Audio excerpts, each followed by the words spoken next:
Le rendez-vous a été pris dans cet immeuble ancien de Londres. Plus d'une centaine de sympathisants d'Emmanuel Macron sont attendus.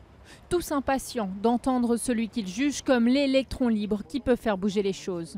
La nouveauté, un discours un peu différent des politiciens habituels. J'aime pas ce qui se passe en France aujourd'hui, pour être transparent.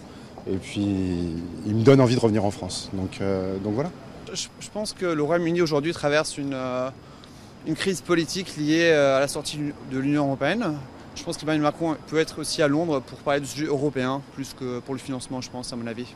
Car l'ex-ministre de l'économie a profité du voyage pour lever des fonds pour son mouvement En Marche. Pour dîner avec Emmanuel Macron la veille, certains sympathisants ont déboursé jusqu'à 7 500 €, le plafond pour aider financièrement un mouvement politique.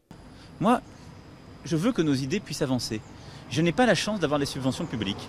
Donc je veux le faire de manière très régulière, très transparente, mais partout où il y a des adhérents, eh bien pouvoir justement bénéficier de dons publics, et c'est très important, c'est comme ça qu'il y a une vitalité démocratique. En tout cas, d'abord, merci beaucoup d'avoir pris sur votre temps. Avec près de 250 000 Français qui y résident, Londres est un passage incontournable pour les hommes politiques français. Et nombre d'expatriés sont prêts à investir dans ce potentiel candidat à la présidentielle. Aujourd'hui, on peut voir Emmanuel Macron comme une start-up quelque part. Elle a besoin de financement pour faire avancer ses idées. Mais aujourd'hui, c'est le seul programme, les seules idées dans le paysage politique qui cherche à apporter des nouvelles idées. Toutes les discussions qu'on peut avoir avec Macron par rapport à son passé, par rapport à ce qu'il a pu faire aux différentes lois Macron, c'est pas parfait. Certaines ont été vidées de leur sens au niveau de l'Assemblée. Néanmoins, ça va dans la bonne direction, donc c'est quelque chose qu'il faut aider.